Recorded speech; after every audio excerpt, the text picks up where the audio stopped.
I want you to picture a woman named Eleanor. Eleanor is 64 years old. She is vibrant, she has a pension she worked 35 years to secure, she has a garden she loves, and she has a relationship with her adult daughter that she treasures. And then Eleanor meets a man. Let's call him Robert. Robert is 67. He is charming, he has sad eyes, and he tells Eleanor that he has never met anyone who understands him quite like she does. Within 3 months, Eleanor is no longer tending to her garden because she is too busy driving Robert to his physical therapy appointments. She is no longer visiting her daughter on Sundays because Robert gets lonely and depressive when she leaves him alone. Her savings account, once a source of pride and security, is slowly bleeding out to cover his temporary cash flow problems. One evening, Eleanor's daughter asks her a simple question. "Mom, you look exhausted.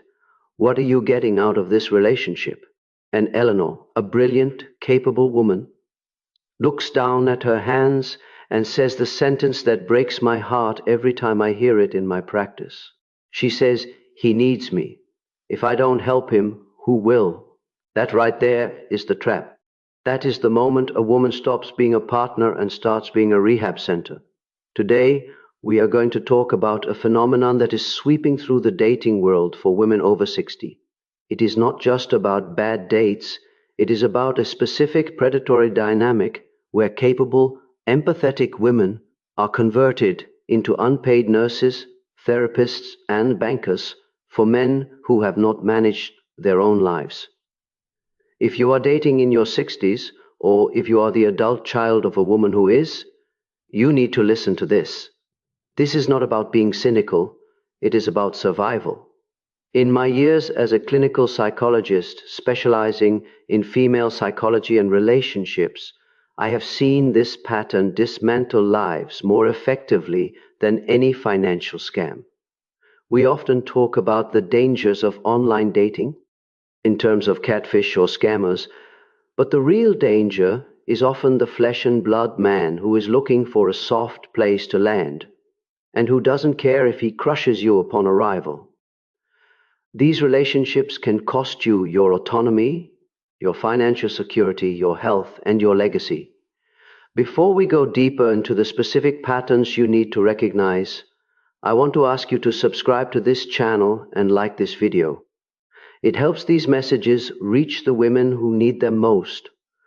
Perhaps even a woman you know who is currently drowning in a relationship she thinks she has to save. And please, stay with me until the very end of this video. In the final few minutes, I'm going to give you a set of specific diagnostic questions, a self-audit, that will reveal instantly if you have crossed the line from girlfriend to caretaker. You might be surprised by what those questions reveal about your current situation. Let's begin by dissecting the first major danger, a pattern I call the Florence Nightingale trap. This is perhaps the most common entry point for women in their 60s. You meet a man, and fairly early on, the conversation turns to his health or his past traumas. Maybe he has a bad back, maybe he has a history of alcohol abuse that he claims is mostly under control, or maybe he has a chronic condition that he manages poorly. The psychology here is subtle. Women of this generation were raised to be nurturers. You were socialized to believe that caretaking is the highest form of love. So when he presents a problem, your brain doesn't see a red flag, it sees a job opening. You think, I can fix this. I can help him eat better. I can help him organize his pills. I can be the one who saves him. Let me tell you about a client I worked with, whom we'll call Patricia. Patricia was 62, a retired teacher, incredibly organized and energetic. She met a man named Gary. Gary was a sad soul, as she put it. He had type 2 diabetes that he ignored, and he drank too much. Whiskey in the evenings to numb the pain of his divorce 10 years prior. Patricia didn't see a man who was neglecting himself. She saw a man who just needed a good woman to show him the way. Within 6 months, Patricia wasn't a girlfriend, she was a case manager. She was monitoring his glucose, cooking him special meals that he complained about and counting his drinks. She was exhausted. The romance was dead, replaced by the dynamic of a stern mother and a rebellious teenager. But she couldn't leave. Why? Because the psychological hook of the Florence Nightingale trap is the belief that if you leave, he will die, and it will be your fault. Here is the cold clinical reality. You cannot love someone into health. You cannot caretake someone into sobriety. When you date in your 60s, you are meeting people who are fully formed. Their habits, their coping mechanisms, and their lifestyle choices are solidified. If a man is 65 and hasn't learned to manage his own health or trauma, you making him a salad is not going to change his neurological wiring. The consequence for Patricia was severe. The stress of managing Gary's life caused her own blood pressure to spike. She developed insomnia. She stopped traveling, which was her retirement dream, because Gary couldn't handle the walking. She sacrificed her golden years to be a hospice nurse for a man she had known for less than a year. So, here is the concrete rule for this danger. You are looking for a partner, not a patient. If his health or addiction issues are the third entity in the relationship, consuming more time and energy than the romance itself, you are not in a relationship, you are in a clinical setting, and you are working for free. The second danger is even more insidious because it targets your empathy and your wallet simultaneously. I call this the financial life raft. We have to be realistic about the economic landscape. Many women in their 60s today are entering retirement with better savings and more assets than their male counterparts in the dating pool.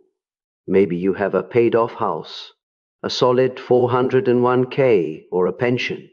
Conversely, many men in this demographic have been financially devastated by divorce, poor planning, or career obsolescence. The danger here isn't necessarily a romance scammer in a Nigerian internet cafe.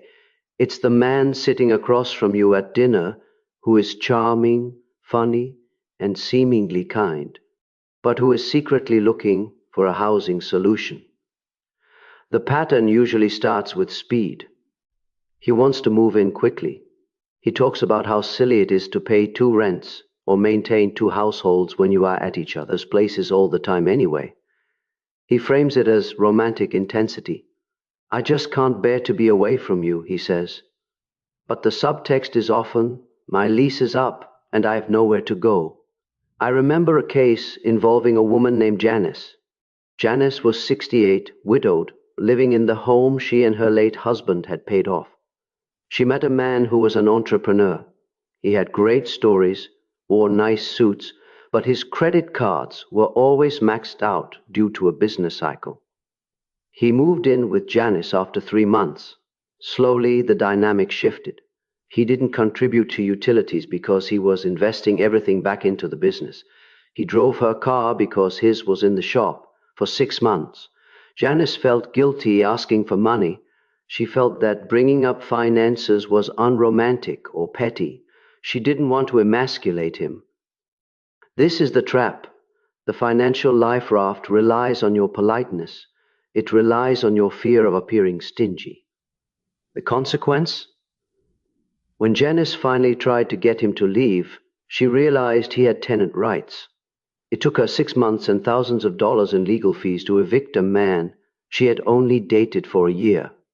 But more than the money, she lost her sense of safety in her own home. She lost the sanctuary she had built for herself.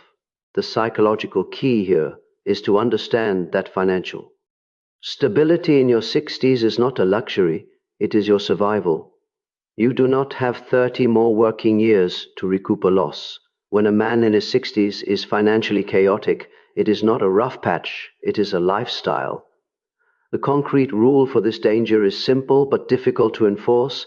Financial transparency is a prerequisite for cohabitation, not a mood killer. Do not merge households. Do not put his name on a deed, and do not loan money until you have seen the paperwork that proves he is seeking a partner, not a host organism. Now, Let's move to the third danger, which is often the most emotionally damaging. I call this the emotional dumpster. When we date in our 20s or 30s, we are looking for someone to build a future with. When we date in our 60s, everyone has a past, a long past. The danger arises when the man you are dating uses you exclusively to process his unresolved grief, his anger at his ex-wife, or his regrets. You become the rehab center for his emotional baggage. You are the therapist he refuses to pay for. This pattern is characterized by a complete lack of reciprocity. You know everything about his divorce.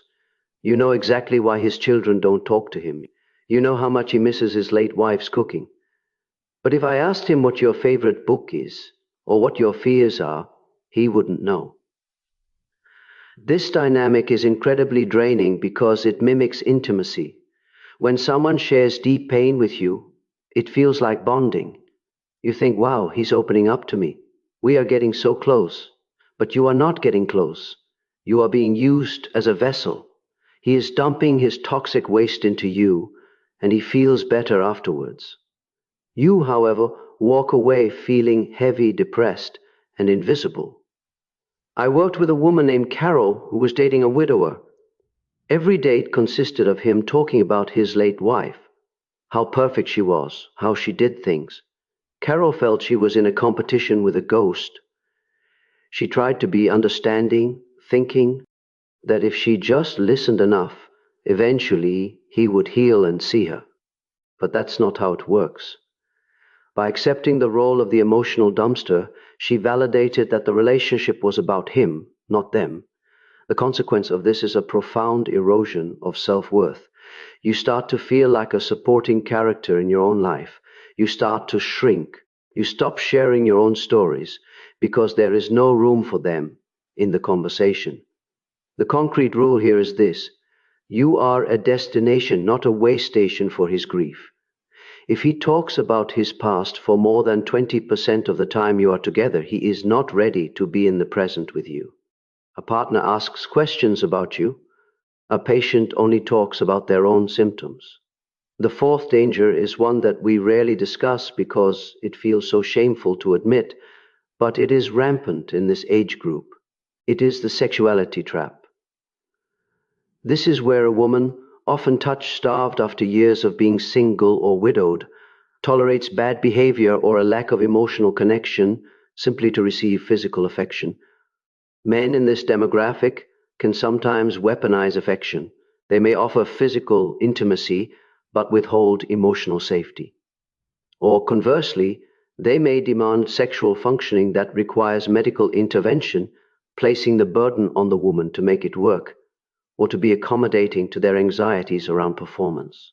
The rehab center dynamic here is when the woman becomes responsible for the man's sexual ego.